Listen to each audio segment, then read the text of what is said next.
షర్మిల కాంగ్రెస్లో చేరడంపై మంత్రి పెద్దిరెడ్డి రామచంద్రారెడ్డి స్పందించారు. కాంగ్రెస్కు వెళ్లిన షర్మిల తమ రాజకీయ ప్రత్యర్థనేందన్నారు.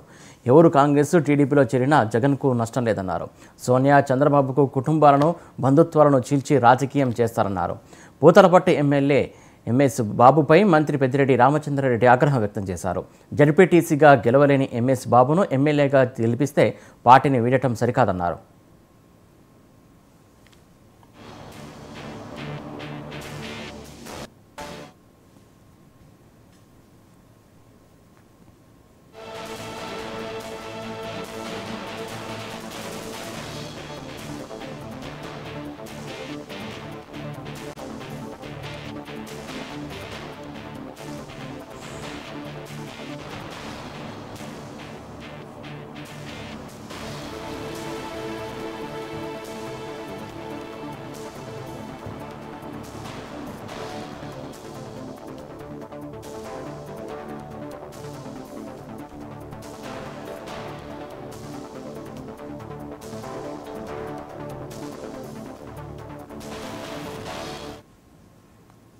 షర్మిల కాంగ్రెస్లో చేరడంపై మంత్రి పెద్దిరెడ్డి రామచంద్రారెడ్డి స్పందించారు. కాంగ్రెస్కు వెళ్లినటువంటి షర్మిల తమ రాజకీయ ప్రత్యర్థినన్నారు. ఎవరు కాంగ్రెస్ టీడీపీలో చేరినా జగన్కు నష్టం లేదన్నారు. సోనియా చంద్రబాబుకు కుటుంబాలను బంధుత్వాలను చీల్చి రాజకీయం చేస్తారన్నారు.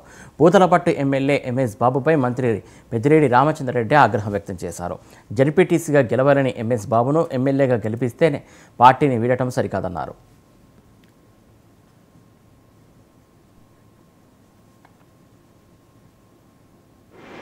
ఎవరున్నా కూడా మాకు ప్రతిపక్షం మాదిరే మేము చూస్తాం తప్ప మాకు కావాల్సిన వాళ్ళు అంటే నువ్వు చెప్పేది ఏంటంటే రాజకీయాల్లో మా కాళ్ళు మేము నరుక్కునేది అలాంటి పరిస్థితి ఉండదు.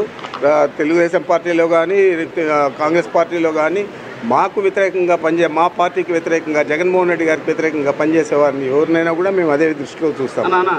అతను ఒక జడ్పీటీసీగా ఓడిపోయిన వ్యక్తి. ఆయన్ను ఏ విధంగా తీసుకొచ్చాము, ఆయనకు ఏ విధంగా అండగా నిలిచాము, ఏ విధంగా అన్ని ఇబ్బందులు ఎదుర్కొని వారిని శాసనసభ్యుని చేశాము. అంత ఇంగిలిక జ్ఞానం లేకుండా ఎవరో రెచ్చగొట్టే విధంగా మాట్లాడడం అనేది సబబు కాదు. ఎంఎస్ బాబు ఆత్మవిమర్శన చేసుకొని తిరిగి వైఎస్ఆర్ కాంగ్రెస్ పార్టీకి మద్దతు ఇచ్చే పరిస్థితుల్లో ఉండాలి.